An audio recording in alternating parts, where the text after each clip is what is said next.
नमस्कार दोस्तों, स्कूल प्रवेश चैनल में आपका बहुत बहुत स्वागत है। दोस्तों, हमारे चैनल पर आपको स्कूल एडमिशन से संबंधित जानकारी टाइम टू टाइम और बिल्कुल सही सही दी जाती है। दोस्तों, हम अपने चैनल पर केंद्रीय विद्यालय एडमिशन के बारे में, जवाहर नवोदय विद्यालय एडमिशन के बारे में, EWS DG एडमिशन के बारे में, सैनिक स्कूल एडमिशन के बारे में और जो हर राज्य में अलग अलग टाइम पे RTE शिक्षा के अधिकार के अधिनियम के अंतर्गत जो एडमिशन होते हैं उनके बारे में भी डिटेल से जानकारी देते हैं और बिल्कुल सही सही जानकारी देते हैं।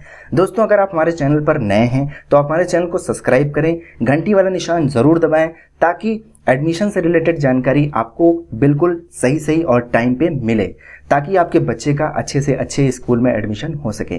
तो दोस्तों, आज की इस वीडियो में हम लोग बात करेंगे केंद्रीय विद्यालय एडमिशन 2021-22 के बारे में। दोस्तों, केंद्रीय विद्यालय ने ऑफिशियली एक शेड्यूल जारी किया है कि कक्षा 1 में जो एडमिशन होगा उसका जो लॉटरी रिजल्ट है वो कब निकलेगा। तो दोस्तों, इस वीडियो में हम डिटेल से देखेंगे कि शेड्यूल क्या है। उसके बाद हम ये भी देखेंगे कि एडमिशन के टाइम पर आपको कौन कौन से डॉक्यूमेंट तैयार रखे हैं ताकि एडमिशन के टाइम पर कोई भी दिक्कत ना हो। तो चलिए वीडियो में आगे बढ़ते हैं। सबसे पहले देखते हैं कि lottery list, date and schedule for class 1 admission 2021-22। ये जो नया वाला शेड्यूल आया है केंद्रीय विद्यालय संगठन की तरफ से, ये जो जारी किया है, इस पर हम देखेंगे कि क्लास 1 का जो एडमिशन का शेड्यूल है, जैसे कि लॉटरी लिस्ट कब निकलेगी और एडमिशन कब से स्टार्ट होंगे, इसके बारे में हम देखेंगे। तो दोस्तों, सबसे पहले यहाँ पर जो पहली लिस्ट है आप देख सकते हैं, यहाँ पर लिखा हुआ है declaration of provisional selected and wait listed registered candidate. इनकी जो फर्स्ट लिस्ट है वो निकलेगी 23 जून 2021 वेडनेसडे को, और उसके बाद declaration of provisional selected and wait listed registered candidate यानी कि जो सेकंड लिस्ट है वो निकलेगी 30 जून 2021 वेडनेसडे को, अगर सीट खाली रह जाती है तो। दोस्तों, आप देख सकते हैं कि 23 जून से 30 जून के बीच में एक 1 वीक का पूरा गैप है। इस गैप में जिन बच्चों का नाम आता है फर्स्ट लिस्ट में उनका एडमिशन का प्रोसेस होता है। तो इसी गैप में आपको एडमिशन से रिलेटेड सारे डॉक्यूमेंट्स लेकर जाने होते हैं उस केंद्रीय विद्यालय में जहां पर आपके बच्चे का नाम आया है। वहां पर जाकर आपको डॉक्यूमेंट वेरिफिकेशन कराना होता है। डॉक्यूमेंट वेरिफिकेशन अच्छे से हो जाने के बाद, यानी कि सारा कुछ डॉक्यूमेंट अगर आपका सही होता है, तो आपके बच्चे का फाइनल एडमिशन हो जाता है और आप फीस जमा कर देते हैं और आपके बच्चे का जो पठन पाठन है वो केंद्रीय विद्यालय में उसके बाद से स्टार्ट हो जाता है। उसके बाद दोस्तों, जो सेकंड लिस्ट की बात यहाँ पर की गई है, सेकंड लिस्ट तब आती है जब फर्स्ट लिस्ट वाले बच्चों का एडमिशन हो जाता है, उसके बाद भी अगर सीट खाली रह जाती है तो फिर सेकंड लिस्ट आती है। इसका जो इन्होंने ऑफिशियल डेट दिया है वो 30 जून 2021 बुधवार को दिया है।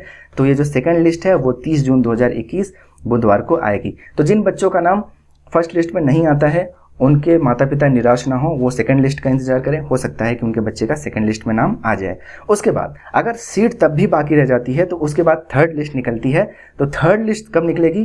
थर्ड लिस्ट निकलेगी दोस्तों 5 जुलाई 2021 मंडे को, अगर सीट खाली रह जाती है तो इस तरीके से क्लास 1 का जो एडमिशन का और जो लॉटरी रिजल्ट का शेड्यूल है, ये केंद्रीय विद्यालय संगठन द्वारा ऑफिशियली रिलीज किया गया है। ये मैं आपके सामने लाके रखा हूँ। अब बात करते हैं क्लास 2 से लेकर ऊपर की क्लासेस। यहाँ पर दोस्तों आप लोग देख सकते हैं क्लास 2 ऑनवर्ड्स एडमिशन 2021-22 रिवाइज्ड। ये नया वाला जो है एडमिशन का शेड्यूल है। कक्षा 2 से लेकर कक्षा और जो ऊपर की कक्षा हैं, जैसे कि कक्षा 6, 7, 8, 2, 3, 4, 5, 6, इनका जो है एडमिशन का क्या शेड्यूल है, इनका लॉटरी लिस्ट कब आएगा, इसके बारे में यहाँ पर बताया गया है। तो आप देख सकते हैं declaration of list for class 2 onwards, कक्षा 2 से लेके उसके ऊपर की कक्षाओं के लिए जो लिस्ट आएगी, लॉटरी लिस्ट आएगी, वो 24 जून 2021 को आएगी, थर्सडे को। इफ़ नॉट डिक्लेयर्ड येट, यहाँ पर स्टार लगाकर एक ये बात लिखी गई है। इसका क्या मतलब है, इसको मैं आपको समझाता हूँ। इसका मतलब ये है कि जो पहले शेड्यूल था उसके हिसाब से जो कक्षा 2 से लेकर ऊपर की कक्षाओं के लिए लॉटरी रिजल्ट निकलने वाला था वो 19 अप्रैल 2021 को निकलने वाला था शाम 4 बजे। लेकिन दोस्तों, उसके बाद से ही कोविड-19 की स्थिति बहुत ही खतरनाक हो गई। कुछ केंद्रीय विद्यालयों ने इस लिस्ट को निकाल भी दिया था, लेकिन मैक्सिमम केंद्रीय विद्यालय ने इस लिस्ट को नहीं निकाला था। तो जो केंद्रीय विद्यालय ने इस लिस्ट को नहीं निकाला वो अब निकालेंगे 24 जून 2021 को। जैसे कि बहुत सारे हमारे व्यूअर्स ने कमेंट करके पूछते हैं कि यहाँ का अभी नहीं निकला है, कब निकलेगा। तो आप देख लीजिए, क्लास 2 से लेकर ऊपर की क्लासेस के लिए 24 जून 2021 को आप उस केंद्रीय विद्यालय की ऑफिशियल वेबसाइट पर जाएंगे, वहाँ पर आपको लॉटरी लिस्ट देखने को मिल जाएगी। अब बात करते हैं, लिस्ट तो निकल गई, लिस्ट निकलने के बाद एडमिशन होता है। तो एडमिशन फॉर क्लास 2 ऑनवर्ड्स, तो कक्षा 2 से लेकर ऊपर की कक्षाओं का एडमिशन कब होगा ये हम देख लेते हैं। ये एडमिशन होंगे 25 जून 2021 से लेकर 30 जून 2021 तक, यानी कि 25 जून से 30 जून के बीच में एडमिशन होने हैं, फ्राइडे टू वेडनेसडे। तो दोस्तों, आप जो है वेबसाइट पर चेक कर लें, अगर आपके बच्चे का नाम आया है तो सारे डॉक्यूमेंट्स रेडी रखें। कौन कौन से डॉक्यूमेंट्स लगेंगे अभी आगे इसी वीडियो में हम बात करेंगे कि कौन कौन से डॉक्यूमेंट्स इंपॉर्टेंट हैं जो आपको तैयार करके रखने हैं।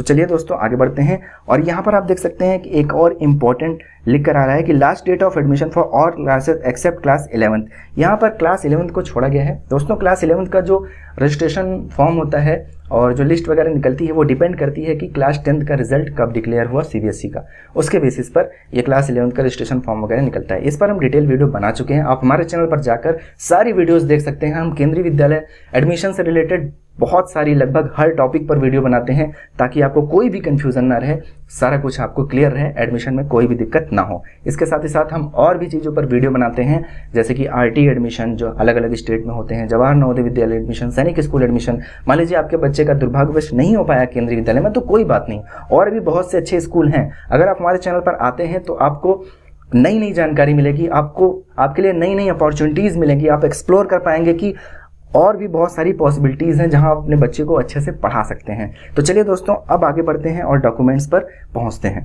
तो category wise document required at the time of admission. तो दोस्तों केंद्रीय विद्यालय में कई सारी कैटेगरीज होती हैं जिनके अंतर्गत अप्लाई होता है फॉर्म, तो हम कैटेगरी वाइज देखेंगे। सबसे पहली कैटेगरी होती है right to education. Right to education category के लिए कौन कौन से डॉक्यूमेंट लगते हैं? तो जो आपने अपने बच्चे का फॉर्म भरा है ऑनलाइन एडमिशन के लिए, वो फॉर्म का प्रिंट आउट होना चाहिए। उसके बाद बर्थ सर्टिफिकेट होना चाहिए, बच्चे का जन्म प्रमाण पत्र। उसके बाद अगर आप रिजर्व कैटेगरी से हैं, एससी हैं, एसटी हैं, ओबीसी नॉन क्रीमिलेयर हैं, ईडब्ल्यूएस या फिर बीपीएल कैटेगरी से हैं, तो आपको इससे रिलेटेड सर्टिफिकेट देना होगा। और जो बीपीएल, अगर आप बीपीएल कैटेगरी से बिलोंग करते हैं तो आपको बीपीएल कार्ड देना होता है, उस पर बच्चे का नाम जरूर होना चाहिए। और BPL survey list issued by competent authority, BPL की जो सर्वे लिस्ट है वो भी आपके पास होनी चाहिए। ब्लड ग्रुप सर्टिफिकेट ये लगता है एडमिशन के टाइम पे, इसको आप कहीं से भी बनवा सकते हैं, किसी भी डॉक्टर से बनवा सकते हैं, हॉस्पिटल से बनवा सकते हैं। उसके बाद एड्रेस प्रूफ आपको देना होता है। सर्विस सर्टिफिकेट, ऐसे बच्चे जिनके माता पिता सरकारी नौकरी में हैं उनको सर्विस सर्टिफिकेट देना होता है। इनकम सर्टिफिकेट जिसे आय प्रमाण पत्र बोलते हैं, ये देना होता है। उसके बाद detail of transfer during last 7 year from the department. और अगर बच्चे के माता पिता सरकारी नौकरी में हैं तो, अगर बच्चे के माता पिता सरकारी नौकरी में है तभी ये सर्विस सर्टिफिकेट और ये जो ट्रांसफर वाला सर्टिफिकेट है तभी लगता है, अदरवाइज नहीं लगता है। तो ये जो 7 साल में उनके कितने बार ट्रांसफर हुए हैं इसका सर्टिफिकेट उनको अपने डिपार्टमेंट से बनवा के देना होता है। अब आगे बढ़ते हैं और दूसरी कैटेगरी देते हैं। दूसरी कैटेगरी है single girl child. Single girl child का मतलब होता है ऐसी बच्ची जो अपने माता पिता की अकेली संतान हो, उसके कोई और दूसरे भाई बहन ना हो। तो अगर आपने इस कैटेगरी के अंतर्गत फॉर्म भरा है तो आपको अपने फॉर्म जो आपने ऑनलाइन एप्लीकेशन फॉर्म भरा है उसका print out, date of birth, उसके बाद सिंगल गर्ल चाइल्ड का एक सर्टिफिकेट होता है जो 100 रुपये के स्टाम्प पेपर पर नोटरी द्वारा बनाया जाता है, उसको आप बनवा के रख लें। ब्लड ग्रुप का certificate, address proof, service certificate अगर बच्चे के माता पिता सरकारी नौकरी में है तो, और उसके बाद ये detail of transfer during last 7 year from the department, ये सर्टिफिकेट अगर बच्चे के माता पिता सरकारी नौकरी में है तो, अदरवाइज ये एप्लीकेबल नहीं होता। उसके बाद नेक्स्ट जो डॉक्यूमेंट है वो SC, ST, OBC non creamy layer category के लिए, मतलब कि कास्ट कैटेगरी के लिए। तो print out of the form field at the time of registration, यानी कि जो आपने फॉर्म भरा है ऑनलाइन उसका प्रिंट आउट। उसके बाद डेट ऑफ बर्थ सर्टिफिकेट, जन्म प्रमाण पत्र, caste certificate of the name of the child issued by competent authority. तो कास्ट सर्टिफिकेट यानी कि जाति प्रमाण पत्र होना चाहिए बच्चे के नाम से। उसके बाद ब्लड ग्रुप सर्टिफिकेट होना चाहिए, एड्रेस प्रूफ, सर्विस सर्टिफिकेट अगर बच्चे के माता पिता सरकारी नौकरी में हैं तो, और detail of transfer during last year from the department, और 7 सालों में उनका कितनी बार ट्रांसफर हुआ है इसका सर्टिफिकेट। अब आगे बढ़ते हैं और देखते हैं कि अगर बच्चे के माता पिता सर्विस कैटेगरी में है, सरकारी नौकरी में है तो बच्चे का जो आपने फॉर्म भरा है उसका प्रिंट आउट, उसके बाद डेट ऑफ बर्थ सर्टिफिकेट। आपने देखा होगा कि ये दोनों हर कैटेगरी के लिए मैंडेटरी हैं, ये बहुत ही ज़रूरी डॉक्यूमेंट होते हैं। डेट ऑफ बर्थ का जो सर्टिफिकेट है, जन्म प्रमाण पत्र, ये बहुत ही ज़्यादा इंपॉर्टेंट होता है, तो ये दोनों आपको रखना ही है, आप किसी भी ग्रुप से हो। उसके बाद blood group certificate, address proof, और सर्विस कैटेगरी है ये तो आपको सर्विस सर्टिफिकेट देना ही होगा। और detail of transfer during last 7 year from department, और पिछले 7 सालों में आपके कितने बार ट्रांसफर हुए हैं ये आपके डिपार्टमेंट के जो हेड हैं वो सर्टिफिकेट पे बना के देते हैं। दोस्तों इस पर भी हम एक सेपरेट वीडियो बना चुके हैं कि आपको ये सर्टिफिकेट बनवाने कैसे हैं, ये सर्टिफिकेट दिखते कैसे हैं, इनका फॉर्मेट कैसा होता है, इस पर भी हम बहुत सारी वीडियोस पहले से डाल रखे हैं। इन सब की जानकारी आपको मिलेगी अगर आप हमारे चैनल पर जाकर वीडियोस को देखेंगे तो आपसे बहुत रिक्वेस्ट है कि आप जाकर उन सारी वीडियोस को चेक करें। अगर आप हमारे चैनल पर नए हैं तो उन वीडियोस को देखें ताकि आपको कोई भी कंफ्यूजन ना रहे, आपको सारा चीज़ क्लियर रहे, ताकि आपके बच्चे का स्मूथली एडमिशन हो जाए, आपको ज़्यादा भाग दौड़ करनी ना पड़े। तो दोस्तों आई होप दैट ये वीडियो आपके लिए ज़रूर इंपॉर्टेंट साबित होगी, ज़रूर कुछ ना कुछ हेल्प करेगी आपके बच्चे के एडमिशन के लिए। तो दोस्तों अगर वीडियो अच्छा लगा हो तो वीडियो को लाइक कर दीजिए, इसको आप आपस में भी शेयर कर दीजिए ताकि ज़्यादा से ज़्यादा लोगों तक हमारी वीडियो पहुंच सके। और मिलते हैं अपने नेक्स्ट वीडियो में एक नई जानकारी के साथ। और दोस्तों अगर आपने चैनल को सब्सक्राइब नहीं किया तो आई रिक्वेस्ट यू कि चैनल को सब्सक्राइब ज़रूर कर लें और बेल आइकन को ज़रूर दबाएं, क्योंकि हम एडमिशन से रिलेटेड, बच्चों के एडमिशन से रिलेटेड अपॉर्चुनिटीज़ के बारे में टाइम टू टाइम जानकारी देते रहते हैं। ऑल ओवर इंडिया में जितने तरह के स्कूल एडमिशन होते हैं सब पर हम जानकारी टाइम टू टाइम देते रहते हैं। Thank you so much for watching. मिलते हैं अपने नेक्स्ट वीडियो में।